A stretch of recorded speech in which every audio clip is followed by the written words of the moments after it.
নানান সাংস্কৃতিক অনুষ্ঠানের মধ্যে দিয়ে শুক্রবার সুষ্ঠুভাবে সম্পন্ন হলো পূর্ব বর্ধমানের ভাতারের ওরগ্রাম সার্বজনীন পুজো। শনিবার সকালে মায়ের নিরঞ্জন প্রক্রিয়া সম্পন্ন হবে। জানা গেছে শুক্রবার সন্ধ্যা থেকেই ওরগ্রাম সার্বজনীন পুজো কমিটির উদ্যোগে নানান সাংস্কৃতিক অনুষ্ঠানের আয়োজন করা হয়, যেখানে ক্যারাটে প্রদর্শনী, কচি কাচাদের নৃত্য, কবিতা আবৃত্তি সহ একাধিক সাংস্কৃতিক অনুষ্ঠানের আয়োজন করা হয়। পুজো কমিটির অন্যতম সদস্য সুমিত ভট্টাচার্য বলেন, মায়ের বিদায় বেলায় আমাদের সকলের মন ভারাক্রান্ত।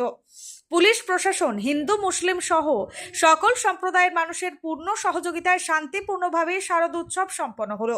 মায়ের কাছে কামনা করি ভাতারের ওরগ্রামে হিন্দু মুসলিমের সম্প্রীতি অটুট থাকুক। সকলকে শুভ বিজয়ের শুভেচ্ছা। বিশেষ করে মুখ্যমন্ত্রী মমতা বন্দ্যোপাধ্যায়কে আমরা ধন্যবাদ জানাই, যার অনুপ্রেরণায় সরকারি সাহায্যে আমরা পুজোর আয়োজন বড় করতে পেরেছি। মুখ্যমন্ত্রীকে শুভ বিজয়ের শুভেচ্ছা। মা সকলের মঙ্গল করুক।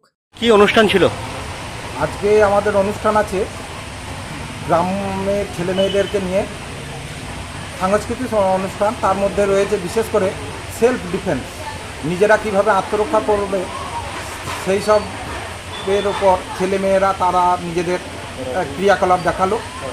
তারপর রয়েছে আমাদের গ্রাম্য ছেলে মেয়েদেরকে নিয়ে নাচের অনুষ্ঠান।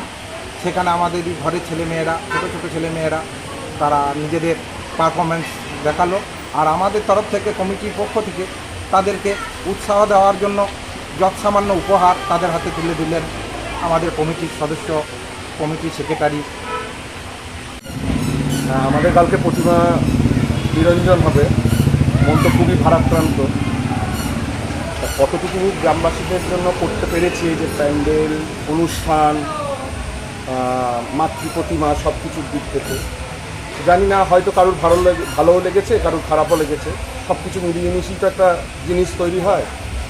আর প্রশাসনকে তো খুবই ধন্যবাদ জানাবো, ভীষণভাবে সাহায্য করেছেন, যার জন্য আমরা এত বড় একটা পূজা অনুষ্ঠানকে চালিয়ে নিয়ে যেতে পেরেছি। আর কাল তো মা চলে যাবে, তাই মায়ের কাছে একটা প্রার্থনা আমাদের, যে আমাদের হিন্দু মুসলিম সবাই মিলে যে এই পুজোটা করি, এই সাম্প্রদায়িক ভালোবাসাটা অটুট থাকুক, বজায় থাকুক, এইটুকুই বলব। আর সমস্ত সবাইকে, আমাদের গ্রামবাসীকে, সকল পশ্চিমবাংলার সমস্ত মানুষকে জানাই শুভ বিজয়ের প্রীতি, শুভেচ্ছা আর অভিনন্দন। মুখ্যমন্ত্রীকে তো প্রথমেই ধন্যবাদ জানাবো, কারণ দিদি যদি আমাদের এই সাহায্যটা না করতেন, এই যে আমরা কয়েকদিন আগে আমরা যে কাপড় দিয়ে বিতরণ করেছি, প্রায় 300 এরকম কাছাকাছি কাপড় বিতরণ করেছি, এইগুলো একটা সাহায্য করতে পারছি, কারণ আগে এগুলো ভীষণভাবে অসুবিধা হতো।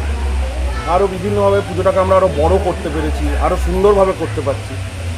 এই জন্য মুখ্যমন্ত্রী মমতা বন্দ্যোপাধ্যায়কে জানাই বিজয়ার শুভেচ্ছা এবং আমাদের সকলের পক্ষ থেকে প্রণাম।